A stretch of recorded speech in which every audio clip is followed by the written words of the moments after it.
Hi there everybody, and welcome back to the Vintage Sewing Machine Garage YouTube channel. You are looking at, the side view anyway, of the Bowmark 3100. This is a free arm or convertible sewing machine, as they were sometimes called. And it was built somewhere in the late 70s, early 80s for the Hudson's Bay department store chain. It is what I call a hybrid machine, and what I mean by that, it has lots of wonderful steel, like hybrid machine, like the true vintage all metal machines. But there are also some areas where they started to change and start to replace metal with plastic. It's not a full-on plastic machine like you can buy today, but you can see areas where they were starting to cut corners. And this is why I've taken all of you, even before doing any maintenance or overhaul procedures, I just want to inspect the machine, see what it's, what condition is it in? Is it in good condition? Is it going to be worth fixing? Because, if my plastic gear in the top there, you can see it right there. If that were cracked, I don't know of where I'd get a replacement. And this machine would, it might sew a straight stitch, but it would be very limited. So then, you have to decide, are you going to keep it? Maybe you don't care about zigzag. And you could just use it as a strong straight stitcher, or you can salvage it. You can actually part it, use it for parts. Because this machine, whether it was made by Janome, which I think it was, but even if not, there will be other machines, even by other names, that will share a lot of components. Not everything. Not always, the dial covers and things, but a lot of the parts will have a commonality to the point where you can use it as a part, parted out, I think is the expression. But for today, I want to direct your attention to the motor. The motor is, of course, it is a motor from the late 70s, 80s. That's not a surprise. And of course, it is held in place with essentially one bolt. It just sits right like that. Today, I'm going to inspect the brushes. I do this with my machines. Let's take a look. Now, remember, do any of you remember, what should I be doing when I go to turn this? This is a plastic brush cap, and it's threaded, okay? So what do we know? Plastic, over time, it will get brittle. So we want to be sure that we're gentle with it, and I mean gentle. Okay, so let's not go crazy with let's not be rough with these little caps. Now, the opening, it takes a straight, we see a lot of, on this machine, we start to see a lot of Phillips heads, and you will sometimes see them on brush caps, but this one is a straight edge. But notice that my screwdriver tip is wider than the slot on the brush cap. So I'm going to find a screwdriver bit with a shorter or less wide tip. Why? Because I don't want to mangle this. I want to protect it. And, it seems to be in excellent shape right now. Let's not mess with that. So I'm going to find a screwdriver tip that is, this one should work. In fact, these brush caps are not always that difficult to remove. In fact, I may be able to remove it even with just with holding the screwdriver tip. Whatever you find easiest for you. Let's get this in a better position here. Now, when you do this, whether it's turning easily for you or not, remember, I am going to turn. And whether you're using, again, the screwdriver or just the tip in your hand like I have, it doesn't matter. Whichever one you use, get something that fits the slot, not too big and not too small. You don't want to strip this, okay? And as far as I can tell, I don't even know if it's ever been removed before. So I'm going to turn it, but as I turn it, I'm actually applying enough pressure even as it comes up. Why am I doing that? You notice I've got my thumb and finger here. There's a spring behind these caps, and if I'm not watching, it will go flying through the air or on the other side of the room, and I do not want to have to hunt for it, and I certainly don't want it falling down into my HVAC vent. So I'm going to hold, I'm pushing in. Yes, it's about to come out.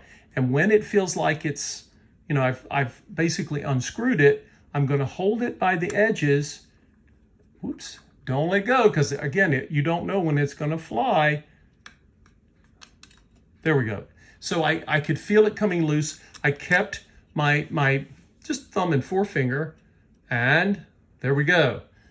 I still have it. This is something you always want to be mindful of. Again, don't forget, the machine is not plugged in. That goes without saying. And I don't know how modern reproduction motor brush caps are, but this one has a metal piece that engages with the spring. The spring holds the brush itself against the commutator.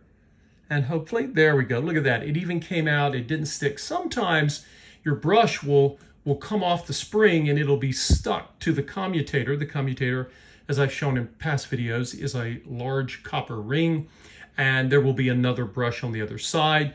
Brushes virtually always wear evenly. You don't get, if you have to replace one brush, you should replace the other one. It would be weird to replace one and not both.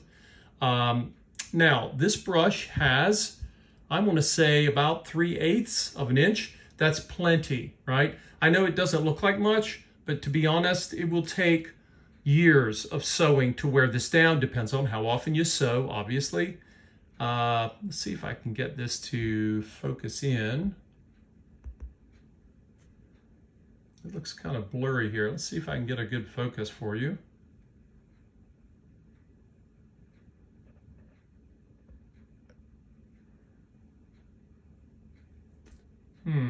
Not sure how well that's reading. Let's try over here.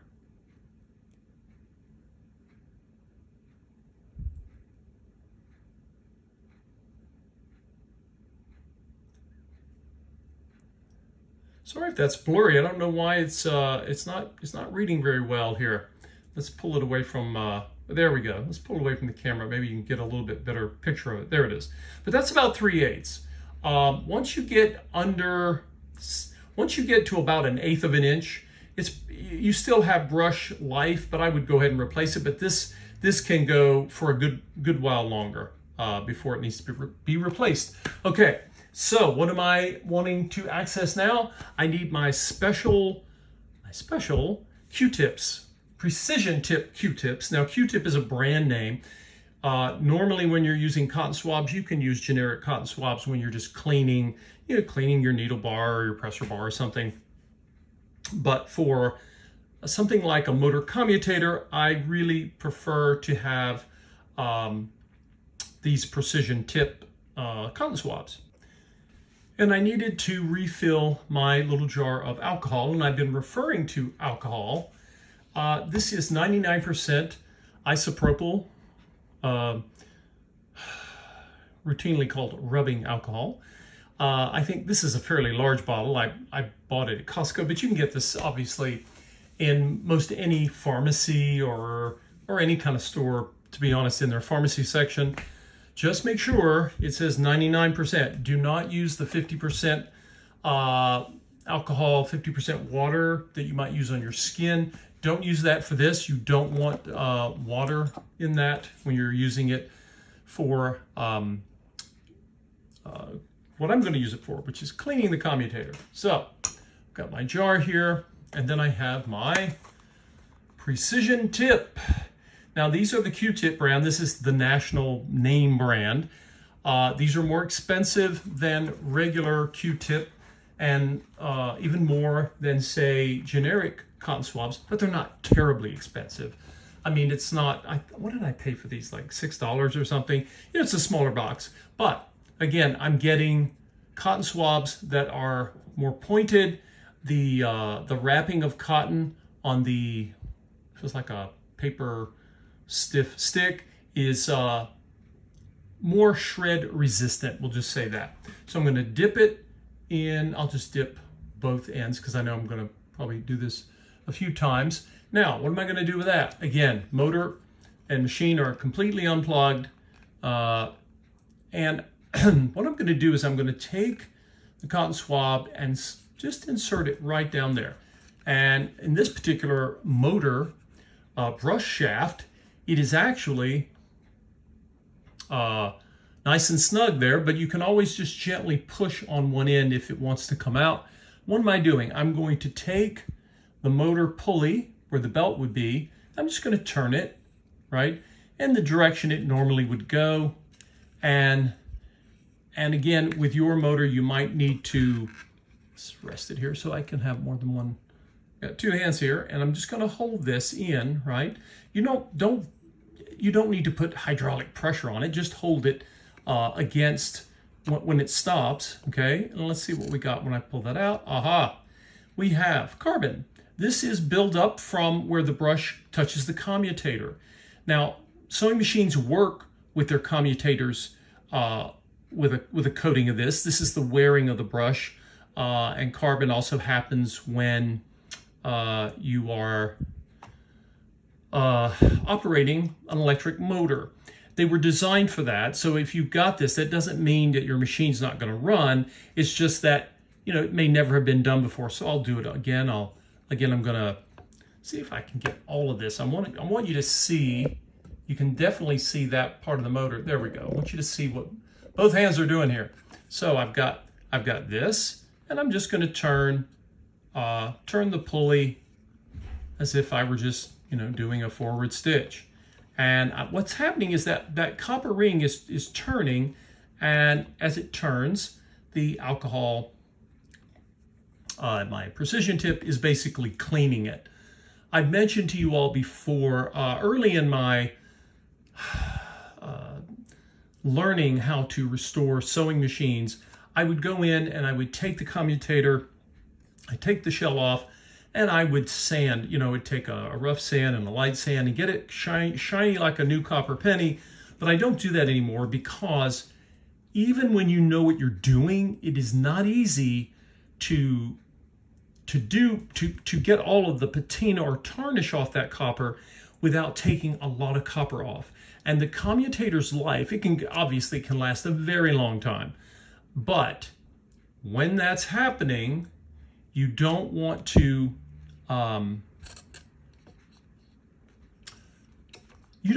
remove any more copper than necessary, because you're shortening the life of the commutator and thus the motor. So it's not necessary. I find that just doing what I'm doing here with the alcohol and the fancy Q-tips right here, basically that's going to clean the commutator. And the commutator typically is you only get this buildup on the area where the brush is actually touching, right? Now you can decide, how many, that's, what is that? 4 ends or 2 precision tips. We'll take one more. It really, how much you do this depends on how much time did this motor get run? How old is it? I don't know that you have to do it until you get no black dust coming off. It's getting a little better. The main thing is you want to get the bulk of it off. You're not looking to, I don't even know if a flashlight, if I could even see, this brush cavity is fairly narrow, more so than other motors. To me, this is good enough, okay? And something else you can do, you can even, if you want, you can check out the brush itself, because sometimes you'll actually see, I don't know if you can see that, I'm getting some of that soot coming right off of the brush, and that's really nitpicking.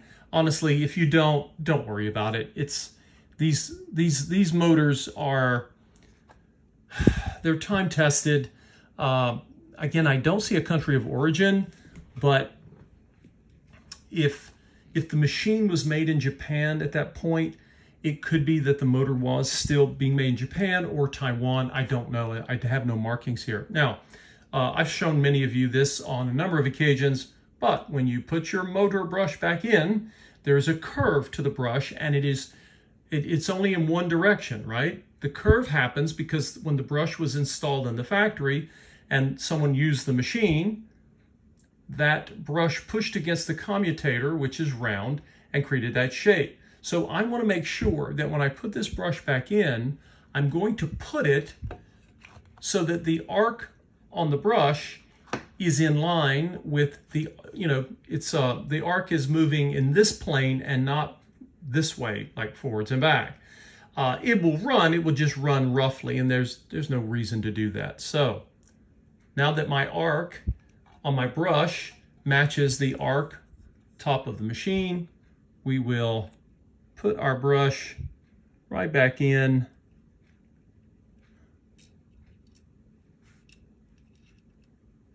Make sure one more time I got it right. There we go. So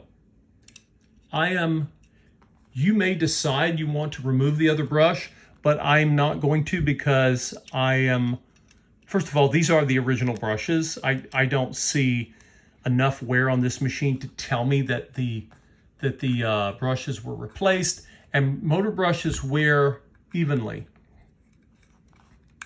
So now I got to put my brush cap back. Don't let go of it. Hold something down. Why? Because what you're basically doing is you've got something made of plastic with plastic threads, and you want to get it started, and it's kind of wonky. You're going to have to fidget with it. Sorry, I don't have a more technical word for that. You don't want to cross thread it, and it's going to feel like you are, because it's not exact. Here we go. So I just all of a sudden I started to notice when it's turning nice and smoothly, you have it threaded. If it's fighting with you like a dog with a toy in its mouth, you don't have it threaded right. So just try it again, and I'm just going to turn it clockwise, and then as soon as it stops, it's snug, and that's good. Do not put any massive pressure on this. You will crack the brush head, and you cannot use the machine ever without a brush cap. I said brush head, I meant the cap that you see here. You've got to have that cap in place. It's a safety thing. Not to mention the fact that you need something holding the brush against the commutator, or it won't work. So there we go. That's that. What else do we have here? I have my giant bolt that holds on my bracket. Now, one thing I'm going to do is, and by the way, this cord here is not the motor cord. This is the cord to the light. The motor cord is here, light cord, and both of them go into the plug housing. So I am simply going to put this back in the way it was, and I'm going to, just to get things to be still and stay put, well, hold on just a moment. I've got that bolt. What am I going to do? Again, this is a restorer's trick. This is not something you do with normal oiling. Please don't do that every time you oil your machine for use.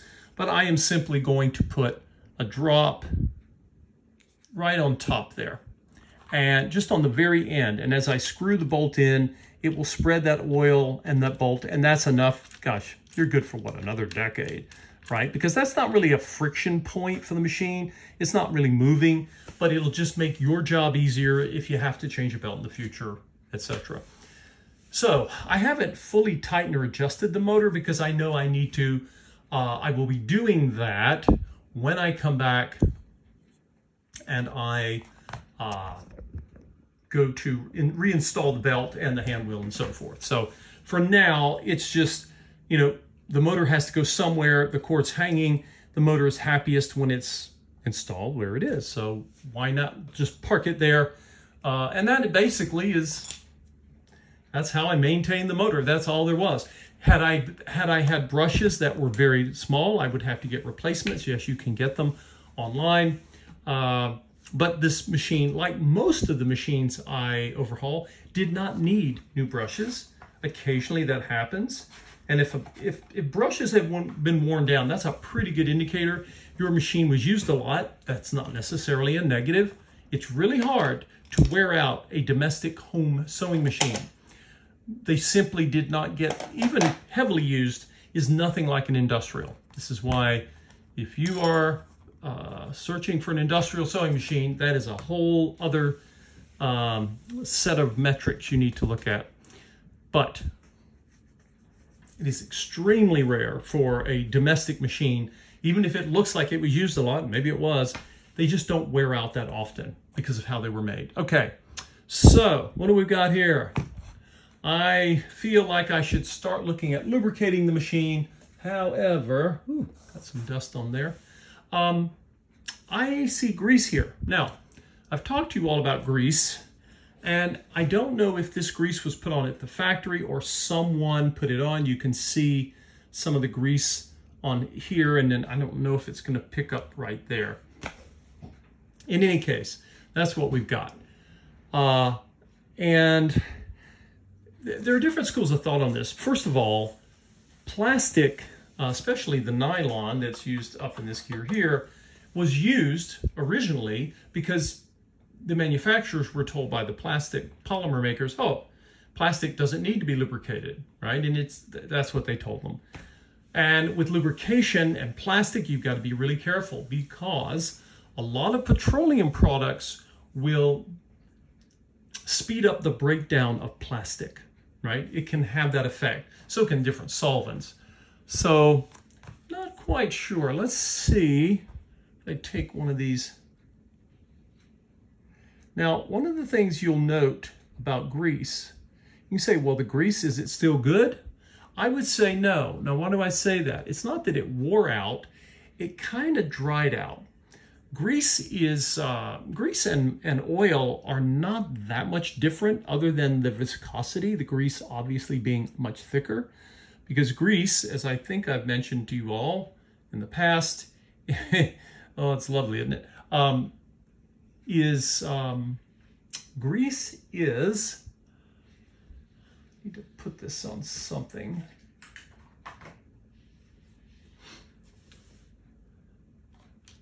Grease is essentially an oil with a solid material added to thicken it with a thickener. Exactly what thickener they used, I would have no way of knowing. But do we really need grease here? I am a person who thinks that grease, first of all, if it's designed to have grease, this grease is so old, I'm willing to bet you this is the original grease. Now, if the manufacturer thought it was okay to use grease, well, maybe it is. And so I want to get the old grease off. Would the machine run with the old grease? Oh, sure, it will. But, you know, in for a penny, in for a pound, right? We're going to overhaul the machine. Hasn't gotten a tune-up. It may never have had a tune-up, and it certainly hasn't had one in a long time. So I'm going to continue to do that, get the old grease off, and then I will replace it with some new grease, because if I thought that this had been added by someone way after the fact, maybe I would have thought that they put, you know, because you all know I've seen machines with grease that should not have been where it was put.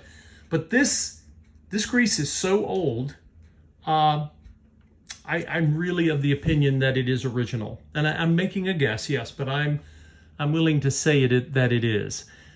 And the rest of the machine is very dry. And so, with that being said, I'm going to go ahead and apply some new grease as I go around, but first I need to get the old grease off. Now, some of you may be wondering, well, how do you know if the grease is old? You can't always tell by color, but in this case, I believe so, because it's not, it's flaky, okay? It's coming off in flakes. New grease would not do that. And so, now keep in mind, it takes, you can see, you know, how it's coming off in little, it really should be more like brie cheese, I guess you could say. There we go. Yeah, it should not come off in chunks like that. Not like that. That looks like grease. It's not totally solid, but it looks like grease that's worn out. And it is not expensive to do. It's not time consuming. So again, when I find a client for this machine, assuming I can bring it back, I make no assumptions. But if I can, then I'd like to tell them that, you know, it has been gone through, it has been given, you know, the 100,000 mile tune-up, and it should be good to go.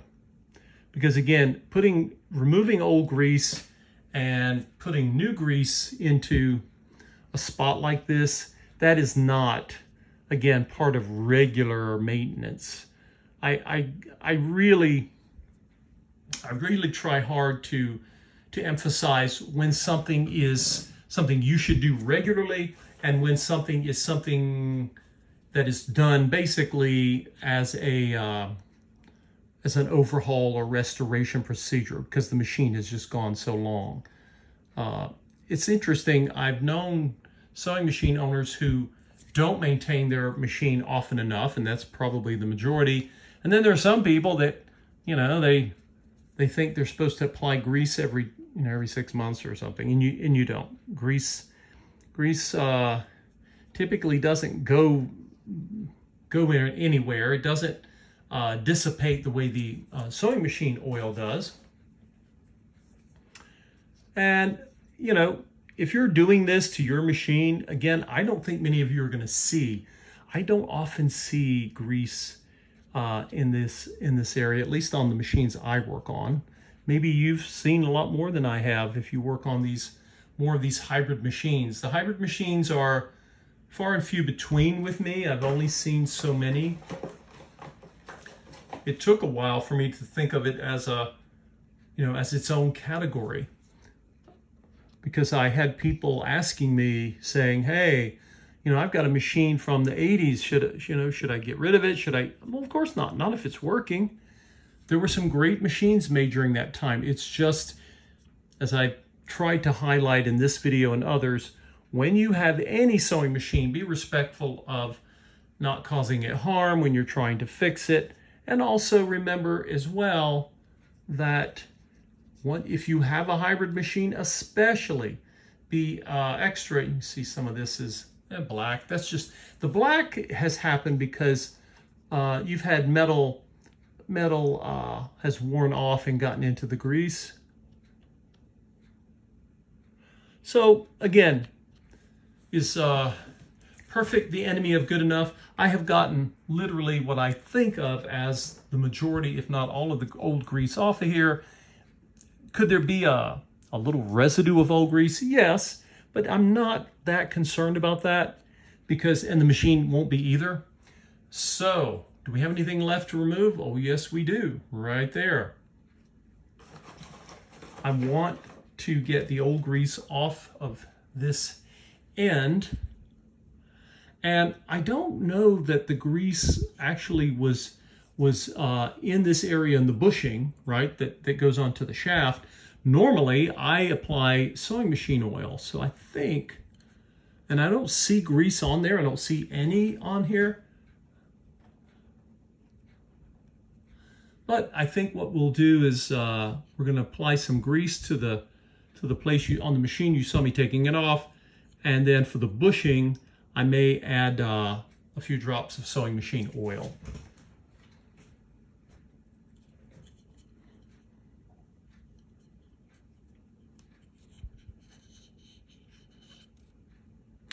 Another reason to get something like old grease off is because the longer it goes, the more brittle it'll become. It may be more difficult to remove. When grease is not fully dried, and I mean, it takes many decades for that to happen, usually you can remove it. It's like a greasy paste in a way.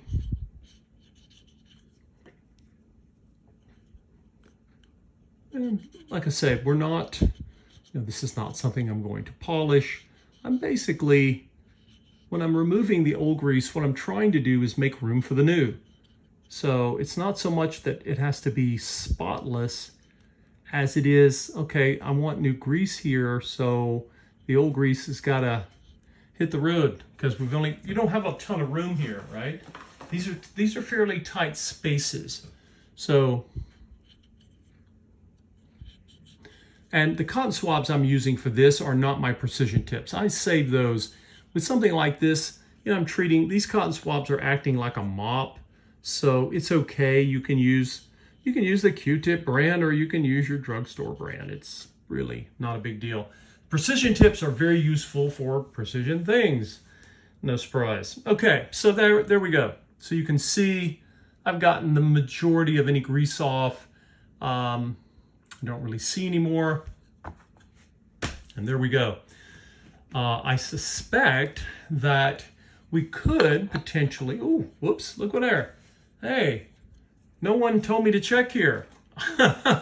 I forgot about this side. No problem. This won't be, I say it won't be difficult to remove.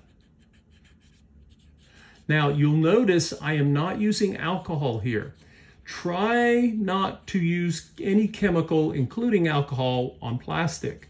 If this were painted metal, you'd still have to be careful because you don't want to harm your paint.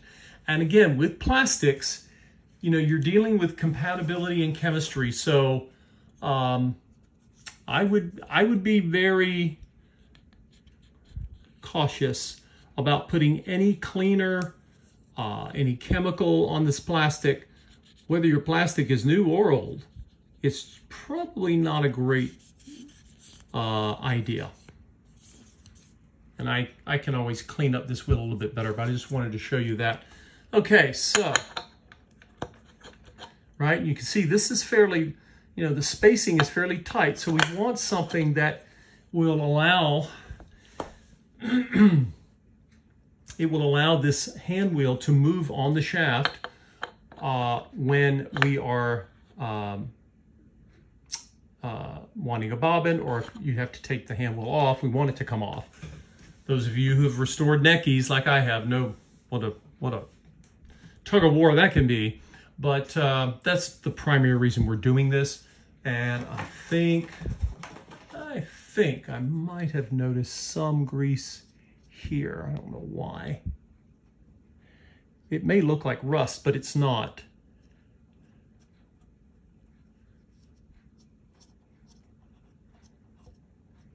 What I've noticed on the drive shaft is